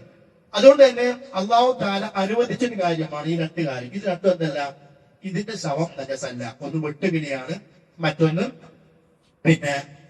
മത്സ്യമാണ്. അത് ഹദീസിൽ കാണാം, രണ്ട് ശവം നമുക്ക് അനുവദനീയമാണ്, ബാക്കിയുള്ള ഏത് ജീവി ചത്താലും തിന്നാൻ പറ്റൂല. ആ രണ്ട് ശവങ്ങൾ ഏതൊക്കെയാണ്, അൽ ഹൂത്തു വൽ ജറാദ്. ഹൂത്ത് പറഞ്ഞ മത്സ്യം, മറ്റൊന്ന് അൽ ജറാദ് വെട്ടുകിളി. പിന്നെ രണ്ട് രക്തം അനുവദനീയമാണ്. അത് അബ്ദമാനി അൽ കബിദു വത്തിഹാൽ. കബിദ് എന്ന കരട്, ലിവർ. അതുപോലെ തിഹാൽ എന്ന് പറഞ്ഞാൽ നമ്മുടെ ശരീരത്തിലുള്ള പ്ലീഹ എന്ന് പറയുന്ന അവയവമാണ് തിഹാൽ. അപ്പൊ കരളും പ്ലീഹയും ഇത് രണ്ടും എന്താണ്, നജസല്ല എന്നാണ്. അപ്പോ ഈ സഫക്കും ജറാദും കരളും അതേപോലെ പ്ലീഹയും ഇതിനെ അള്ളാഹു താല തീർത്തിട്ട് നമുക്ക് രണ്ട് രക്തം, എല്ലാ രക്തം ഹറാമാണ്. ശരിക്ക് കരള് പറഞ്ഞ ലിവർ ഒരു രക്തക്കട്ടയാണത്. സാധാരണ രക്തം കുടിക്കാനോ ഉപയോഗിക്കാനോ പാടില്ല. അപ്പൊ ശരീരത്തിലുള്ള രക്തം അത് വൃത്തിയാക്കി കളയാ ചെയ്യാം. എന്നാൽ ലിവർ നമ്മൾ കളയുന്നില്ല, അത് രക്തക്കട്ട തന്നെയാണ്. അത് അള്ളാഹ് അനുവദിച്ചത് കൊണ്ട് അത് പ്രകൃതിയായി അള്ളാഹു സംവിധാനിച്ചു. അപ്പൊ അതേപോലെ കരളും പ്ലീഹയും ഇതാണ് രണ്ട് രക്തം അനുവദനീയമാണ്. രണ്ട് വസ്തുക്കൾ ചത്തതും ജീവനില്ലാത്തതും അനുവദനീയമാണ്. അത് മത്സ്യവും അതേപോലെ തന്നെ വെട്ടുകിളിയുമാണ്. ഇനി അടുത്ത നജസാണ് രണ്ട് മൂന്ന് വസ്തുക്കള്, അൽ വദിയു വൽ മദിയു വൽ മനിയു. വദിയ്, മദിയ്, മനിയ്. സാധാരണ മനുഷ്യരുടെ പ്രകൃതിയിൽ അള്ളാഹു താല സംവിധാനിച്ച കാര്യം. വദിയ് എന്ന് പറഞ്ഞാൽ വെള്ള നിറത്തിലുള്ള അല്പം കൊഴുപ്പുള്ള ഒരു തരം ദ്രാവകം. അത് ഒരു കലങ്ങിയ രൂപത്തിലായിരിക്കും, തെളിഞ്ഞതാവണം. കലങ്ങിയ രൂപത്തിലുള്ള വെള്ള നിറത്തിലുള്ള ഒരു ദ്രാവകം. അത് ചിലപ്പോ നല്ല ചൂടുള്ള സമയത്തൊക്കെ, ചൂട് കാലത്തൊക്കെ വിദേശത്തൊക്കെ ജീവിച്ചവർക്കറിയാം, മൂത്രമൊഴിക്കാനിരുന്ന അല്പം ഒന്ന് രണ്ട് തുള്ളി അതും പോകും. അതിനാണ് വദി എന്ന് പറയാം. ചിലപ്പോ മൂത്രമൊഴിച്ച് കഴിഞ്ഞിട്ടായിരിക്കും ചില ആളുകൾക്ക് അത് പുറപ്പെടുക. അപ്പൊ ഇങ്ങനെയുള്ള ഒരവസ്ഥ, ചിലർക്ക് ചില അതിന് മൂത്രമൊഴിക്കാനുണ്ടെങ്കിലും ചിലപ്പോ ഇരുന്ന് കഴിഞ്ഞാൽ ഇത് ചിലപ്പോ വെറുതെ പുറപ്പെട്ടു തോന്നും. അത് ഓരോരുത്തരുടെ ശാരീരിക പ്രകൃതിയാണ്, ശരീരത്തിന്റെ അവസ്ഥക്ക് അനുസരിച്ച് കൊണ്ടുണ്ടാവും. ഇപ്പൊ ചില ആളുകൾക്ക് ചൂടുള്ള കാലാവസ്ഥ കൂടുതൽ പറ്റൂല. അപ്പൊ അങ്ങനെയൊക്കെയുള്ള സമയത്ത് മനുഷ്യനിൽ നിന്ന് പുറത്തു വരാൻ അള്ളാഹ് സംവിധാനത്തിന് വസ്തുവാണ്. അത് വന്നു കഴിഞ്ഞാൽ പിന്നെ അവരുടെ ഗുഹ്യസ്ഥാനത്ത് കഴുകണം. പിന്നെ ഉതുവെടുക്കുകയും വേണം. കാരണം ഉതുവ് മുറിയും. ഞങ്ങൾ മൂത്രം വെച്ചിട്ട് ഇല്ല എന്ന് വെക്കാം. ഈ വസ്തു വധിയും പുറത്തു വന്നു കഴിഞ്ഞാൽ എന്ത് ചെയ്യണം? അത് കഴുകണം. അത് അവന്റെ ഉതു മുറിയുകയും ചെയ്യും, ഉതുവെടുക്കുകയും വേണം. അതുകൊണ്ടാണ് ഉതു മുറിയുന്ന കാര്യങ്ങൾ വരുമ്പോ മാ ഹറജ മിന സബീലൈ, രണ്ട് മലദ്വാരങ്ങളിലൂടെ, രണ്ട് ഗുഹ്യാവയവങ്ങളിലൂടെ പുറത്തേക്ക് വരുന്ന വസ്തുക്കൾ കൊണ്ട് ഉതു മുറി എന്ന് പറയുന്ന കാരണം അതാ. മൂത്രം കാട്ടെന്ന് മാത്രം പറയാതെ, ഇതൊക്കെ മനുഷ്യൻ അല്ല വെച്ച പ്രകൃതിക്ക് അനുസൃതമായി നടക്കുന്ന കാര്യങ്ങളാണ്. എന്നാൽ ഈ വസ്തു ശരീരത്തിൽ ബാധിച്ചിട്ടുണ്ടെങ്കിലോ അത് കഴുകുകയും വേണം. കുളിക്കേണ്ട ആവശ്യമില്ല. ഇപ്പൊ കാലുപ്പലായി അല്ലെങ്കിൽ പിന്നെ പരിസരത്ത് എവിടെ ആയി, അങ്ങനെ ആയി കഴിഞ്ഞാൽ എന്ത് ചെയ്യണം? കഴുകണം. വസ്ത്രത്തിലായിട്ടുണ്ടെങ്കിൽ ആ വസ്ത്രത്തിന്റെ ആ ഭാഗം എന്ത് ചെയ്യണം? കഴുകണം. നമസ്കരിക്കണമെങ്കിൽ ഉരു കൊടുക്കുകയും വേണം. ഇതാണ് വദി. മറ്റൊന്നാണ് മദി. മദി എന്ന് പറഞ്ഞാൽ അതുകൊണ്ട് ഉദ്ദേശിക്കുന്നത് അതും പിന്നെ ഒരു വെള്ള നിറത്തിലുള്ള, അങ്ങനെ ഒരു പ്യൂർ വെള്ളമല്ല, കൊഴുപ്പുള്ള പിന്നെ ഒരു തരം വെള്ളപാനീയമാണ്. അത് നേരത്തെ പറഞ്ഞ പോലെ ചൂട് കാരണോ അല്ലെങ്കിൽ രോഗം കാരണോ ഉണ്ടാകണമല്ല, മറിച്ച് ലൈംഗികമായ ചിന്തകൾ, വൈകാരികമായ സംസാരങ്ങൾ, ഇപ്പൊ ഭാര്യ ഭർത്താവ് തമ്മിലുള്ള ലൈംഗികമായ ചേഷ്ടകളും പ്രവർത്തനങ്ങളും അപ്പൊ വരുന്ന ചെറിയ കൊഴുപ്പ്, അത് ആണിനും ഉണ്ടാകാം പെണ്ണിനും ഉണ്ടാകാം. അത് സംവിധാനിച്ചത ലൈംഗിക വീഴ്ചക്ക് ഒക്കെ പിന്നെ സൗകര്യപ്രദമാകുമാറ് അള്ളാഹു മനുഷ്യനിൽ സംവിധാനിച്ച വ്യവസ്ഥകളാണ് അതൊക്കെ. ഒരാൾക്ക് അങ്ങനെ ചിന്തയിലൂടെയോ അല്ലെങ്കിൽ സംസാരത്തിലൂടെയോ അല്ലെങ്കിൽ പിന്നെ സ്പർശനത്തിലൂടെയോ അങ്ങനെയൊക്കെ വന്നു കഴിഞ്ഞാൽ, അത് പിന്നെ സംഭവിച്ചു കഴിഞ്ഞാൽ ആ വസ്തു നജസാണ്. അപ്പോ ആദ്യം പറഞ്ഞ വധി അതിന് വൈകാരികതയുമായിട്ട് ബന്ധമല്ല. ചിലപ്പോൾ രോഗമായിരിക്കാം, അല്ലെങ്കിൽ കാലാവസ്ഥയായിരിക്കാം, അല്ലെങ്കിൽ മനുഷ്യന്റെ പ്രകൃതി ആയിരിക്കാം. അത് വന്നു കഴിഞ്ഞാൽ കുടിക്കേണ്ടതില്ല, നേരെ മറിച്ച് അത് കഴുകണം. ആ ലൈംഗികമായോ കഴുകണം, ഉരു കൊടുക്കുകയും വേണം. മതി പുറപ്പെട്ടാൽ, ഇപ്പൊ ലൈംഗികബന്ധം നടന്നിട്ടില്ല, എന്നാൽ അവർ ഒന്നിച്ചു കടന്നു, സംസാരിച്ചു, സ്പർശനങ്ങൾ ഉണ്ടായി, സ്വാഭാവികമായി ഇങ്ങനെ മതി പുറപ്പെട്ടേക്കാം. അത് പുറപ്പെട്ടു കഴിഞ്ഞാൽ കുളി നിർബന്ധം ഇല്ല. നിർബന്ധമില്ലാതെ കുളിക്കേണ്ട ആവശ്യമില്ല. നേരെ മറിച്ച് എന്ത് ചെയ്യണം? ഒന്ന് മുറി, ഒന്നുള്ള ആളാണെങ്കിൽ ഒന്ന് മുറി. പിന്നെ അത് വസ്ത്രത്തിനോ ശരീരത്തിലോ ആയിട്ടില്ലെങ്കിൽ ആ ഭാഗത്ത് ചെയ്യണം, കെടുക്കുകയും വേണം. നബി സല്ലല്ലാഹു അലൈഹി വസല്ലം പറഞ്ഞു, ഒരാൾക്ക് മതി പുറപ്പെട്ടു കഴിഞ്ഞാൽ അവൻ തന്റെ ലിംഗവും കഴുകണം, വൃഷ്ണങ്ങളും കഴുകണം.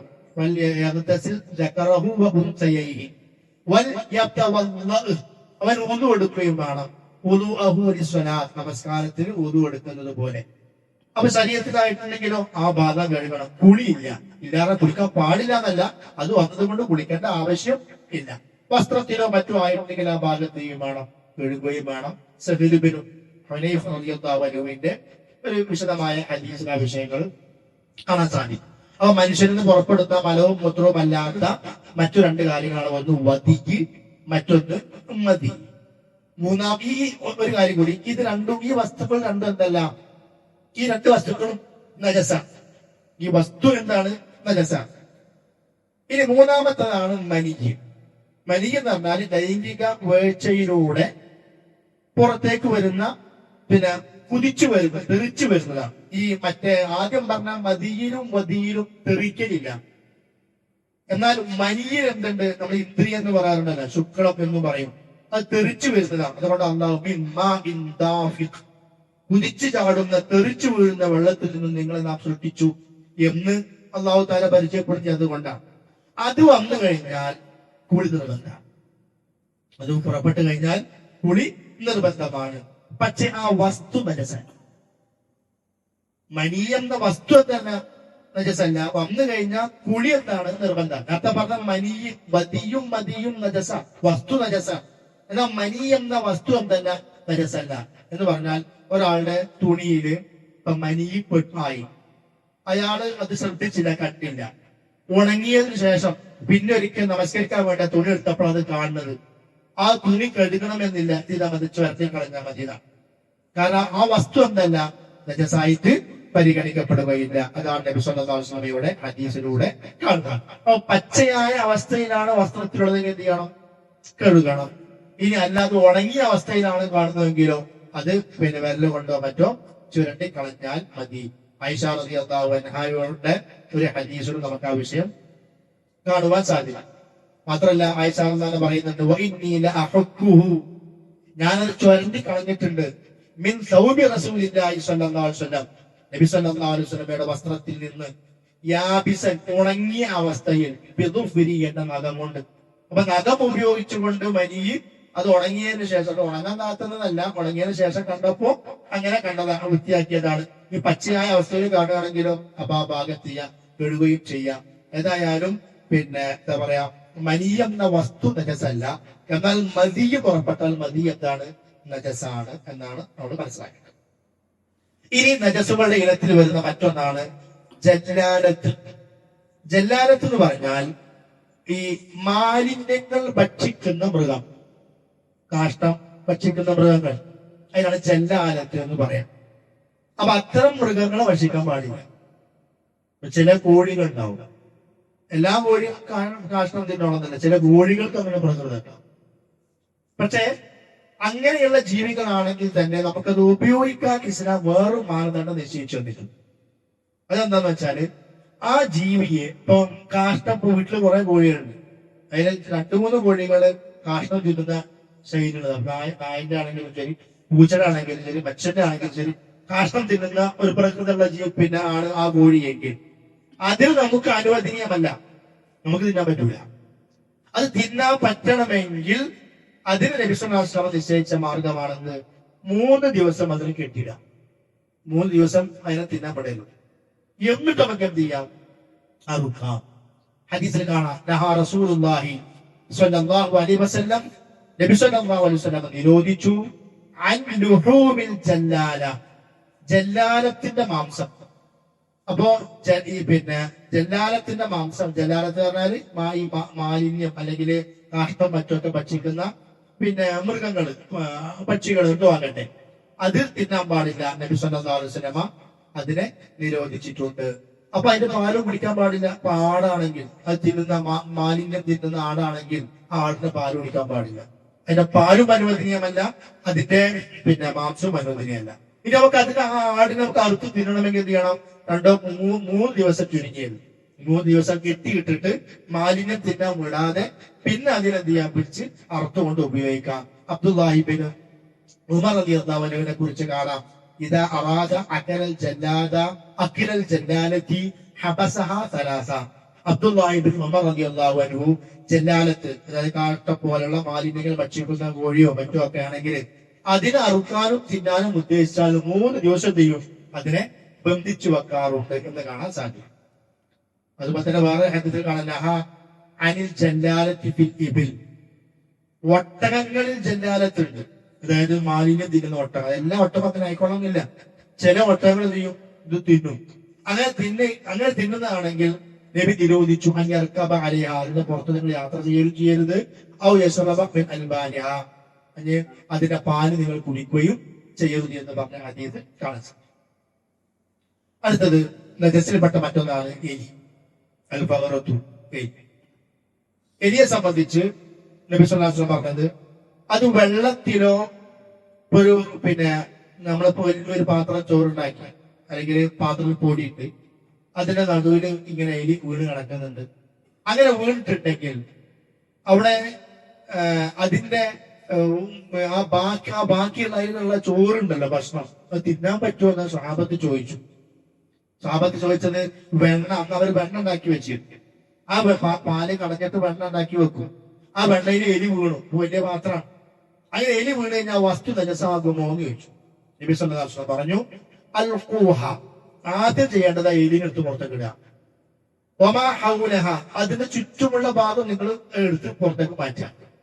അത് ഒഴിവാക്കണം. കുലു സബ്ദക്കും, ബാക്കിയുള്ള വെണ്ണ നിങ്ങൾ തിന്നുകൊള്ളുക. അപ്പൊ അത് നമ്മൾ ചെറിയൊരു പാത്രത്തിലാണ് എലിയുടെ വീണ് കഴിഞ്ഞാൽ അവർ മാറ്റാൻ എടുക്കാറൊന്നും ഉണ്ടാവില്ല. ഇതിനകത്ത് വലിയൊരു ഭാഗം, വലിയൊരു ചെപ്പ്, അതിൽ കുറെ ഭക്ഷണം ഉണ്ടാക്കി വെച്ചിട്ടുണ്ട്, നടുവിലൊരു എലി വീണ് നടക്കുന്നുണ്ടെങ്കിൽ എല്ലാം കൂടി കുട്ടിക്കളയാൻ പറ്റൂല. അപ്പൊ അതിനാണ് ആ വീട് കിടക്കുന്ന അത് എലിന് പുറത്ത് കിടക്കണം, വീട് കിടക്കുന്ന ഭാഗം എന്ത് ചെയ്യണം, അതെടുത്ത് ഒഴിവാക്കാം. എന്നിട്ട് ബാക്കിയുള്ളത് തിന്നോളാനാ പറഞ്ഞത്. ഞാൻ തിന്നു എന്നുള്ള നിർബന്ധ കൽപ്പനയൊന്നുമില്ല. നമുക്ക് തൃപ്തി ഉണ്ടെങ്കിൽ എന്ത് ചെയ്യാം, ചിലപ്പോ മൂത്ര വെച്ചിട്ടുണ്ടാവും. ഇപ്പൊ ചാകാൻ പോകുന്ന സമയമാണെങ്കിൽ ഇപ്പൊ മൂത്ര വെച്ചൊന്ന് വരാം, അല്ലെങ്കിൽ കാട്ടിച്ചൊന്ന് വരാം. അപ്പൊ അതെല്ലാവർക്കും പ്രസരിക്കും. അങ്ങനെ നിങ്ങൾക്ക് നജസ് അവിടെ ഉണ്ട് എന്ന് നിങ്ങൾക്ക് അസറു നജാസത്ത്, നജാസത്തിന്റെ അടയാളം ചുറ്റുഭാഗത്തും കാണുന്നുണ്ടെങ്കിലോ പിന്നെ അത് ഉപയോഗിക്കേണ്ട ആവശ്യമില്ല. അത് എന്ത് ചെയ്യണം, ഒഴിവാക്കുകയാണ് വേണ്ടത്. അതായത് അതിന്റെ അടയാളങ്ങൾ, രുചി, മണം, പിന്നെ അതിന്റെ നിറം, എന്തെങ്കിലൊക്കെ മാറ്റം അവിടെ വന്നിട്ടുണ്ടെങ്കിൽ ആ മൊത്തം എന്ത് ചെയ്യാം, ഒഴിവാക്കുക. അതല്ലെങ്കിൽ നിങ്ങൾക്ക് എന്ത് ചെയ്യാം, അത് ഉപയോഗിക്കുന്നതിന് കുഴപ്പമൊന്നുമില്ല. അത് വീട് കിടക്കുന്ന ഭാഗത്തിന് അതിനെ നീക്കം ചെയ്തിട്ട് ആ ഭാഗത്തുള്ളത് എടുത്ത് ഒഴിവാക്കിയാൽ മതി എന്നാണ് നബി സല്ലല്ലാഹു അലൈഹി വസല്ലം പറഞ്ഞത്.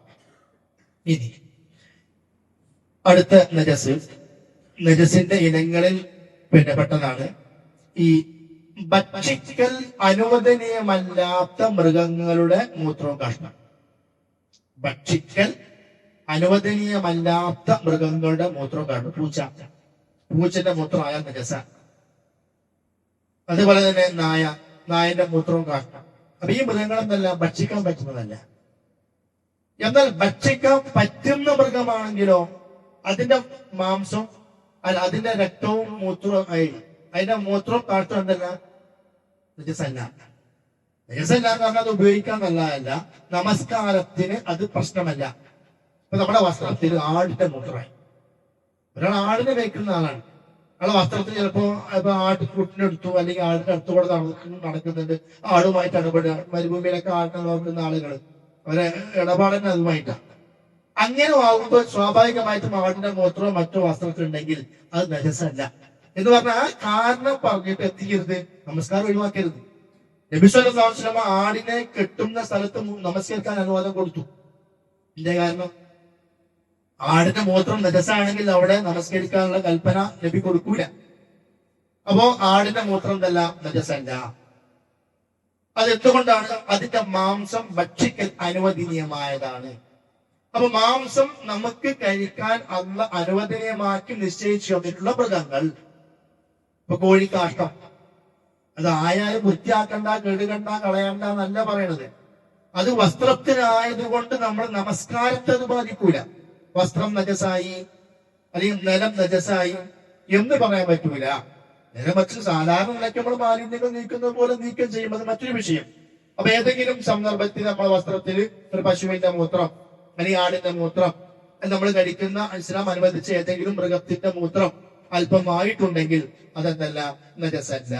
എന്നാൽ ഭക്ഷിക്കൽ അനുവദനീയമല്ലാത്ത മൃഗങ്ങളുടെ പിന്നെ മൂത്രവും കാഷ്ടവും എന്താണ്, നജസിൽ പെട്ടതാണ്. ഇനി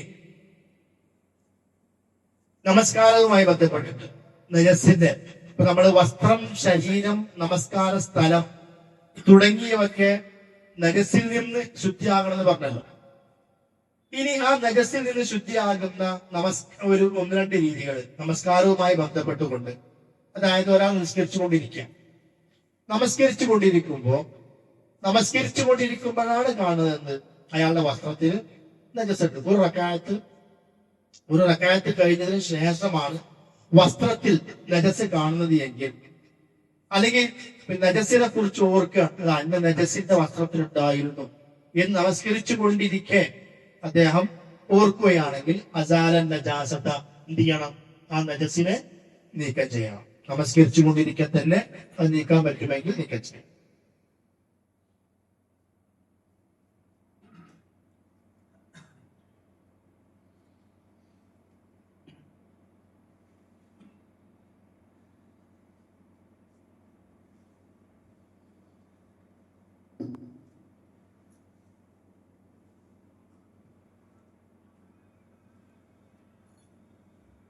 الله أكبر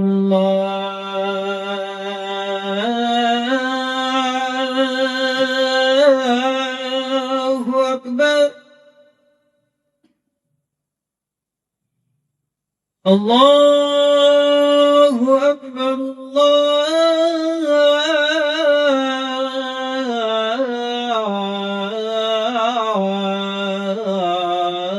الله أكبر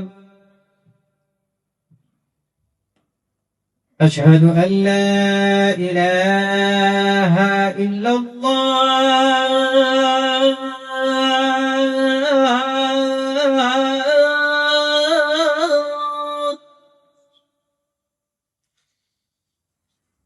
أشهد أن لا إله إلا الله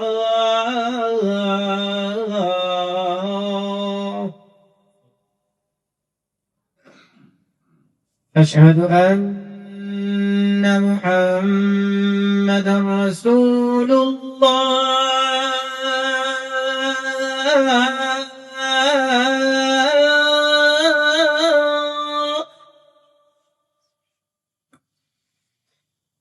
أشهد أن محمدا رسول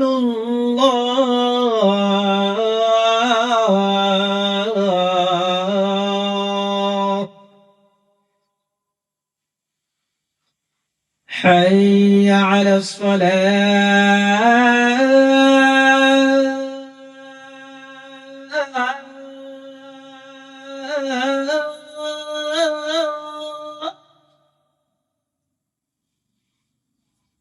حي على الصلاة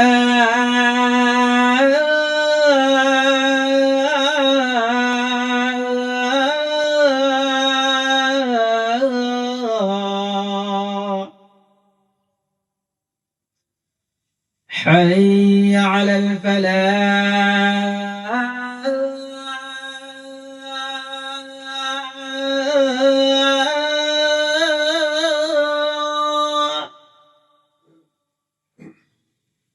حي على الفلاح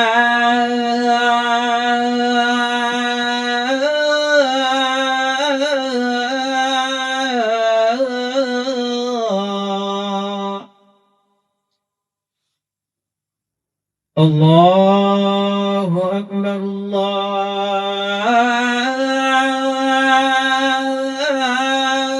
الله أكبر لا إله إلا الله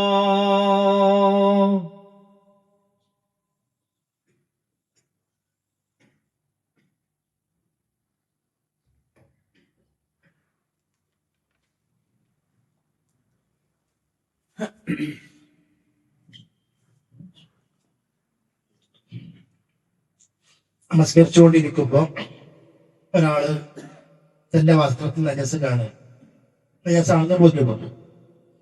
അപ്പൊ അദ്ദേഹത്തെ നമസ്കാരം നിർത്താതെ തന്നെ എന്ത് ചെയ്യാം?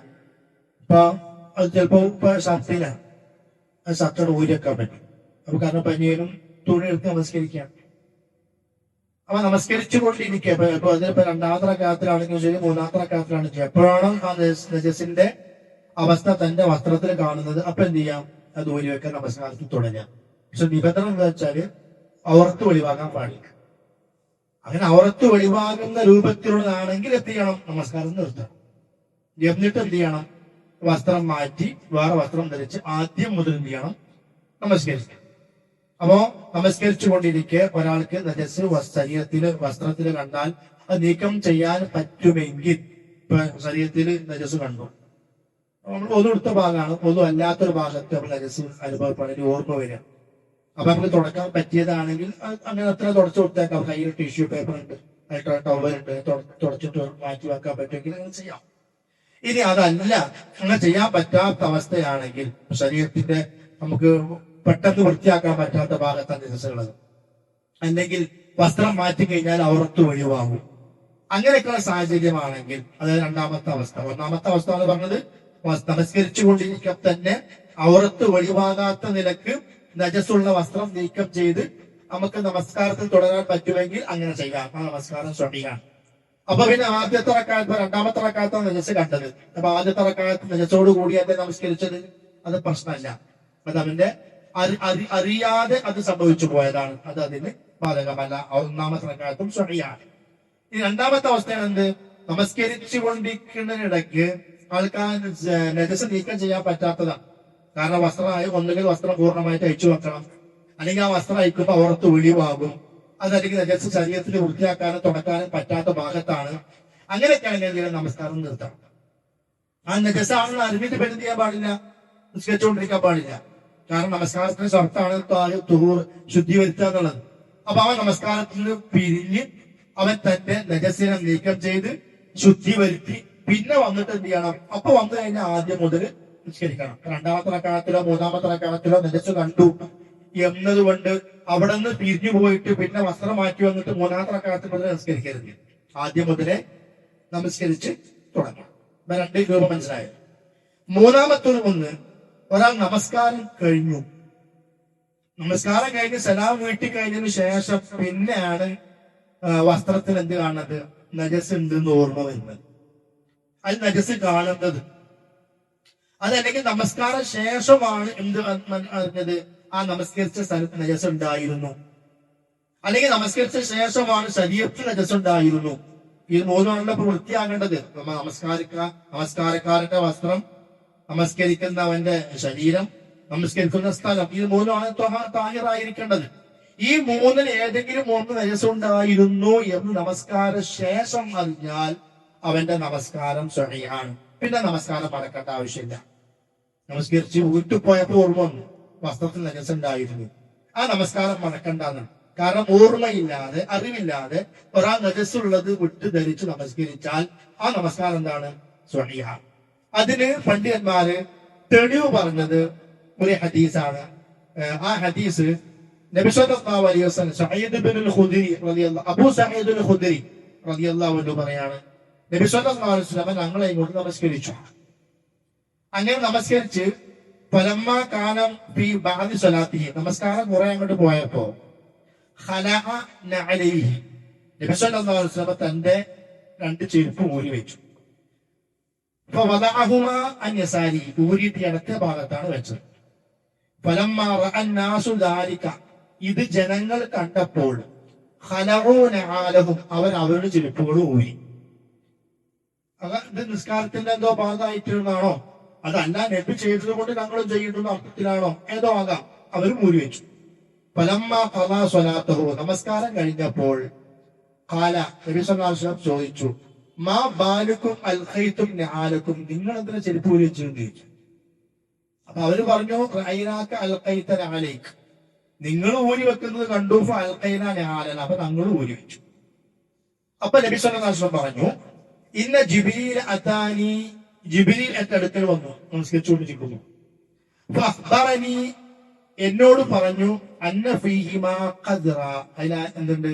ചെരുപ്പിൽ നജസുണ്ട്. ഫഅൽഖൈതുഹുമാ, അപ്പൊ ഞാൻ ഊരി വെച്ചു. ഫഇദാ ജാഅ അഹദുകും മിനൽ മസ്ജിദി, അതുകൊണ്ട് നിങ്ങൾ പള്ളിയിലേക്ക് വന്നാൽ ഫൽയൻദുർ ഫീ നഅലൈഹി, ചെരുപ്പ് ഒന്ന് നോക്കണം.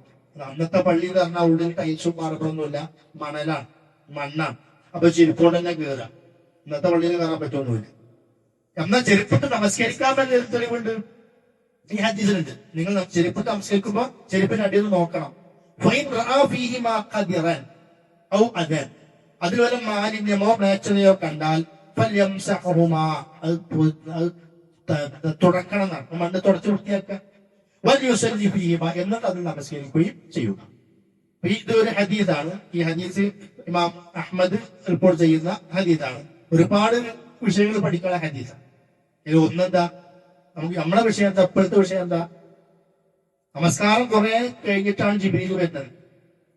പിന്നെ ചെരുപ്പ് മാറ്റി വെക്കുക. പിന്നെ ആദ്യം മുതൽ നിസ്കാരം തുടങ്ങണില്ല, അവിടെ നിസ്കാരം തുടങ്ങുക. അപ്പൊ കുറച്ചു സമയം നജസോട് കൂടി നിസ്കരിച്ചിട്ടുണ്ട്. ആ നിസ്കാരം എന്താണ്? സ്വഹീഹാണ്. അതുകൊണ്ടാണ് ബാക്കി നിസ്കരിക്കുന്നത്. അല്ലെങ്കിൽ ആദ്യം മുതൽ തുടങ്ങേണ്ടിയിരുന്നു. അപ്പൊ ഒരാൾക്ക് നിസ്കാരം, അപ്പൊ പണ്ഡിതന്മാർ എന്ത് മനസ്സിലാക്കി? ഒരാൾക്ക് നിസ്കാരം കഴിഞ്ഞിട്ടാണ് അത് നജസ് ഉണ്ടായിരുന്നത് ബോധ്യപ്പെട്ടാൽ ആ നിസ്കാരം അയാൾ എന്താണ്? സ്വഹീഹാണ്. ഇതിനാണ് ഇസ്തിംബാത്ത് എന്ന് പറയാം. ഒരു ഹദീസിന് ഹുക്മ്, അതിന്റെ വിധി കണ്ടെത്തുന്ന രീതിയാണത്. ഇതാണ് ഈ ഹദീസ് നമ്മൾ പഠിക്കേണ്ട പ്രധാനപ്പെട്ട ഒരു കാര്യം. രണ്ടാമത്തെ കാര്യം എന്താ? നബി സല്ലല്ലാഹു അലൈഹി വസല്ലം ഗൈബ് അറിയില്ല. നടന്ന കാര്യം അറിയില്ല. കാരണം സ്വന്തം കാലിന്റെ അടിയിൽ നജസ് ഉണ്ടെങ്കിൽ അത് മനഃപൂർവ്വം ധരിച്ച് നിസ്കരിക്കോ? ഇല്ല. അങ്ങനെ നബിക്ക് ഗൈബ് അറിയും, പറഞ്ഞ കാര്യം അറിയും നമ്മൾ വിശ്വസിക്കുകയാണെങ്കിൽ എന്ത് പറയേണ്ടി വരും? നബി അറിഞ്ഞിട്ടും നജസുള്ള ഇട്ട് നിസ്കരിച്ചു എന്ന് പറയേണ്ടി വരും. അപ്പൊ സ്വന്തം ചെരുപ്പിന് അടിയിൽ നജസുണ്ടെന്നുള്ള കാര്യം പോലും ആര് വന്നിട്ടാ അറിഞ്ഞത്? ജിബ്രീൽ വന്ന് പറഞ്ഞു കൊടുത്തപ്പോഴാണ് നബി സ്വല്ലല്ലാഹു അലൈഹി വസല്ലം അറിയുന്നത്. അപ്പൊ അതുകൊണ്ട് പ്രവാചകന് അല്ലാഹു തആല കൊടുക്കുന്ന വഹീയിലൂടെ അല്ലാതെ സ്വന്തമായും പറഞ്ഞ കാര്യങ്ങൾ അറിയാനുള്ള കഴിവ് ലഭിക്കൂല, ആർക്കുമില്ല. അത് അള്ളാന്റെ മാത്രം സവിശേഷത. പിന്നെ ഹദീസ് പഠിക്കേണ്ട വളരെ പ്രധാനപ്പെട്ട പാഠത്താണ് സ്വഹാബികൾ നബി സല്ലല്ലാഹു അലൈഹി വസല്ലമയെ പിന്തുടരുന്ന രീതി. അതായത് നബി സല്ലല്ലാഹു അലൈഹി വസല്ലം ഒരു കാര്യം ചെയ്തപ്പോൾ അതിന്റെ യുക്തിയോ അതിന്റെ കാരണമോ അത് എന്തിനാ അങ്ങനെ ചെയ്തെന്നോ ഒന്നും അന്വേഷിക്കാതെ നബി ചെയ്തു എന്ന കാരണം കൊണ്ട് മാത്രം സ്വഹാബികൾ എന്ത് ചെയ്തു? ചെരുപ്പൊഴിച്ചു. ഇതാണ് പ്രവാചകനെ സ്വഹാബത്ത് സ്നേഹിച്ച പിൻപറ്റിയ രീതി. അതുകൊണ്ടാണ് നമ്മൾ എപ്പോഴും എന്ന് പറയുന്നത് സലഫിന്റെ രീതി സ്വീകരിക്കണം. സലഫാര നബിയെ പിൻപറ്റിയ സ്വഹാബികൾ. സ്വഹാബിമാർ എങ്ങനെയാണോ നബിയെ പിൻപറ്റിയത് അങ്ങനെ പിൻപറ്റണം. അവരെങ്ങനെ പിൻപറ്റിയത്? യുക്തി, എല്ലാ കാര്യങ്ങളും യുക്തി അറിഞ്ഞ് ഇത് എന്തിനാ ചെയ്തത് ഞങ്ങൾക്ക് മനസ്സിലാകണം, ഇത് എന്തിനാ ചെയ്തത് ഞങ്ങൾക്ക് ബോധ്യപ്പെടണം. നമ്മൾ യുക്തിയും കാര്യങ്ങളും അറിഞ്ഞിട്ടല്ല സ്വഹാബത്ത് നബിയെ പിൻപറ്റിയത്. നബി ചെയ്തു, പ്രവർത്തിച്ചു, അതിന് അപ്പടി അവർ പിൻപറ്റി. ആ സമീപനമാണ് ആരുടേത്? സ്വഹാബത്തിന്റേതാണ്. അതാണ് ആ സ്വഹാബത്തിന്റേത്. അതുകൊണ്ടാണ് സ്വഹാബികൾ എന്ത് പറഞ്ഞത്? നബിയെ നിങ്ങൾ ഊരി വെക്കുന്നത് കണ്ടപ്പോ ഞങ്ങൾ ഊരി വെച്ചു, എന്താ കാരണം കൊണ്ടൊന്നും അറിയില്ല. അപ്പൊ നബി സല്ലല്ലാഹു അലൈഹി വസല്ലമയുടെ പ്രവർത്തനത്തെ കൃത്യമായി പിൻപറ്റുക എന്ന സമീപനമാണ് സലഫിനുള്ളത്, സ്വഹാബത്തിനുള്ളത്. ആ സലഫിന്റെ മാർഗം നമ്മൾ പിൻപറ്റണമെന്നാണ് നമ്മൾ പറയുന്നത്. അപ്പോഴാണ് നമ്മൾ സലഫി ആകുക. സലഫി എന്ന് പറഞ്ഞാൽ മുജാഹിദ് എന്നല്ല. സലഫി എന്ന് പറഞ്ഞാൽ സ്വഹാബത്തിന്റെ മാർഗത്തെ പിൻപറ്റുന്നവൻ, സ്വഹാബത്തിന്റെ ശൈലിയെ പിൻപറ്റുന്നവൻ, സ്വഹാബത്തിന്റെ വിശ്വാസത്തെ പിൻപറ്റുന്നവൻ. അപ്പൊ നബിയുടെ ആ പ്രവർത്തനത്തെ സ്വഹാബത്ത് അപ്പുറപ്പുറം ഒന്നും ചിന്തിക്കാതെ പിൻപറ്റിയെങ്കിൽ ആ പിൻപറ്റുന്ന രീതി നമ്മളിൽ ഉണ്ടാകണം. അപ്പൊ ആ സലഫിനെ, മുൻഗാമിയെ നമ്മൾ പിൻപറ്റി. അപ്പൊ അവന്റെ പേരാണ് സലഫി. അതിനാണ് സംഘടനയുടെ പേരല്ല എന്ത് സലഫി എന്നുള്ളത്. അപ്പൊ ഈ ഹദീസ് നമ്മളതൊക്കെ പഠിക്കേണ്ട കാര്യങ്ങളാണ്. ഇനി ഒരു കാര്യം കൂടി ഇൻഷാ അല്ലാഹ് പറഞ്ഞു നിർത്താം. ഇനി ഇപ്പൊ നമ്മൾ പറഞ്ഞല്ലോ വസ്ത്രത്തിലും മറ്റൊക്കെ നജസ് ഉണ്ടായിരുന്നു എന്നറിയാതെ നിസ്കരിച്ചാൽ നിസ്കാരം സ്വഹീഹാണ്. ഹദീസിനെ വിളിച്ചിട്ട് മനസ്സിലായി. എന്നാൽ ഒരാൾ നിസ്കാരം കഴിഞ്ഞിട്ട് ഓർമ്മ വരികയാണ്, ഒന്നും എടുത്തിട്ടില്ല എന്ന് നിസ്കാരം കഴിഞ്ഞിട്ട് ഓർമ്മ വരുന്നത്, അല്ലെങ്കിൽ ഒന്നും എടുത്തിട്ട് മുറിഞ്ഞിട്ടുണ്ട് എന്ന് നമസ്കാരം കഴിഞ്ഞിട്ട് ഓർമ്മ വന്നാൽ ആ നിസ്കാരം എന്തല്ല? സ്വഹീഹല്ല. അവയെ പോയിട്ട് ഒന്നും എടുക്കണം, എന്നിട്ട് വീണ്ടും എന്ത് ചെയ്യണം? നമസ്കരിക്കണം. അതുപോലല്ല ഇത്. രണ്ടിന്റെ ഈ നിയമങ്ങൾ എന്താണ്? വേറെ. അതേപോലെ ഒരാൾ ജനാപത്തുകാരനാണ്, ഓർമ്മ ഉണ്ടായിരുന്നില്ല, കുളി നിർബന്ധമായ അവസ്ഥയിലാണ്, ഓൻ പോയി സുബഹിസ്കരിച്ചു, പിന്നെയാണ് കുളിച്ചിട്ടില്ല അത് ഓർമ്മ വരുന്നത്. അപ്പൊ നിസ്കാരം കഴിഞ്ഞു എന്ന് പറഞ്ഞ് വിടാൻ പാടില്ല. അവൻ കുളിക്കണം, കുളിച്ചിട്ട് പിന്നെ എന്ത് ചെയ്യണം? നമസ്കാരം നിർവഹിക്കണം. എന്നാൽ നേരത്തെ പറഞ്ഞ പോലെയുള്ള വസ്ത്രത്തിലോ ശരീരത്തിലോ നജസിലോ മറ്റോ ആയിട്ടുണ്ടെങ്കിൽ അതിന്റെ നിയമം അതാണ് ആദ്യം പറഞ്ഞത്, അത് വേറെയാണ്. എന്നാൽ ഒന്നുമില്ലാതെയോ കുളി നിർബന്ധമായ അവസ്ഥയിൽ കുളിക്കാതെയോ ഒരാൾ നമസ്കരിച്ചിട്ടുണ്ടെങ്കിൽ ആ നമസ്കാരം അവൻ കുളിച്ച് അത് വീട്ടുക തന്നെ വേണം. പിന്നെ അവസാനമായിട്ട് നജസിൽപ്പെട്ട മറ്റൊന്നാണ് കള്ള്, ഹംറ്. കള്ള് കുടിക്കാൻ പാടില്ല, ഹറാമെന്ന് എല്ലാവർക്കും അറിയാം. എന്നാൽ കള്ളെന്ന വസ്തു നജസാണോ? ആ വസ്തു ശരീരത്തിൽ, കള്ള് ശരീരത്തിലായി, അല്ലെങ്കിൽ കള്ള് അതിനകത്ത് തുള്ളി നമ്മുടെ വസ്ത്രത്തിലായി, ഒരാളെ കയ്യിൽ നിന്ന് കള്ള് തുപ്പി വീണു അറിയാണ്ട്, അത് തീർച്ചയായും നമ്മുടെ ശരീരത്തിൽ കാണും, വസ്ത്രത്തിലായി. അപ്പൊ ആ വസ്ത്രം നിസ്കരിക്കാൻ പറ്റുമോ? പറ്റൂല. കാരണം കള്ളെന്ന വസ്തു തന്നെ എന്താണ്? നജസാണ്. ആ വസ്തു തന്നെ നജസാണ്. അത് നജസാണ് എന്താണ് ഭൂരിപക്ഷ പണ്ഡിതന്മാരും പറഞ്ഞിട്ടുള്ളത്. എന്നാൽ ചില പണ്ഡിതന്മാര് അത് കള്ളെന്ന വസ്തു നജസല്ല, നജസല്ല പറഞ്ഞാൽ കുടിക്കാൻ പറ്റുന്നല്ല കേട്ടോ, അത് ഹറാം, അത് വേറെ. എന്നാൽ കള്ള് വസ്ത്രത്തിലായാൽ ആ വസ്ത്രം നമസ്കരിക്കാൻ ഉപയോഗിക്കാൻ പറ്റുമല്ലേ? പറ്റും എന്നാണ് ചില പണ്ഡിതന്മാർ പറയുന്നത്. എന്നാൽ ഏറ്റവും ശരിയായ അഭിപ്രായം, സ്വീകാര്യോഗ്യമായ കൂടുതൽ പ്രമാണങ്ങളോട് യോജിക്കുന്ന അഭിപ്രായം ഏതാണ്? ആ കള്ളെന്ന വസ്തു തന്നെ എന്താണ്? നജസാണ് എന്നുള്ളതാണ്. പിന്നെ ആ വിഷയത്തിൽ വന്ന ഒരുപാട് പണ്ഡിതന്മാരുടെ പേരുകളൊക്കെ ഇവിടെ കൊടുക്കുന്നുണ്ട്. അപ്പൊ അത്തരം പേരുകൾ ഇവിടെ നമ്മൾ ആവശ്യമില്ലാത്തതുകൊണ്ട് ഞാനത് പറയുന്നില്ല. അപ്പൊ ഏതായാലും കള്ള് എന്താണ്? പിന്നെ വസ്തു ഹറാമാണ്, അത് നിഷിദ്ധമാണ്. എന്നാൽ ആ വസ്തു ശരീരത്തിലായാൽ അത് നജസിന്റെ ഗണത്തിലാണ് പരിഗണിക്കപ്പെടേണ്ടത്. അപ്പോ കള്ള് ആയിട്ടുണ്ടെങ്കിൽ എന്ത് ചെയ്യണം? വസ്ത്രം കഴുകിയിട്ടേ നമസ്കരിക്കാവൂ, അതില്ലാതെ നമസ്കരിക്കാൻ പാടില്ല. ഏറ്റവും അവസാനത്തെ മസാല ഈ വിഷയത്തില് പിന്നെ പാത്രങ്ങൾ, പാത്രത്തിൽ നജസ്സുള്ളതുകൊണ്ട് അല്ലാത്തോ കള്ള് വളമ്പാൻ വേണ്ടി ഉപയോഗിച്ചിരുന്ന പാത്രങ്ങൾ ഉപയോഗിക്കരുത്. പണ്ടൊക്കെ ഈ പലതരം പച്ചക്കറികൾ ഈ ചൊരക്ക മറ്റേ അങ്ങനത്തെ ഒക്കെ തുറന്നിട്ട് അതില് കള്ള് സൂക്ഷിച്ചു. നമ്മളെ ചരക്കൊക്കെ ഉള്ളിൽ ചോറെടുത്ത് മാറ്റിയ കള്ള് എടുത്തൊക്കെ ഉപയോഗിക്കും. തണ്ണിമത്തം കണ്ട് അതിനൊരു ചുരത്തി എടുത്തിട്ട് അതിൽ കള്ള് സൂക്ഷിച്ചിരുന്നെങ്കിൽ അങ്ങനത്തെ വസ്തുക്കൾ കള്ള് എടുക്കാനും കുടിക്കാനും ഉപയോഗിക്കാനൊക്കെ സൂക്ഷിച്ചിരുന്ന പാത്രങ്ങൾ അത് ഒരു വിശ്വാസിക്ക് ഉപയോഗിക്കാൻ പാടില്ല. അതേപോലെ ഇസ്ലാം നജസാണെന്ന് പറഞ്ഞത് ഒഴിവാക്കാൻ പറഞ്ഞതാണ് സ്വർണത്തിന്റെയും വെള്ളിയുടെയും പാത്രം.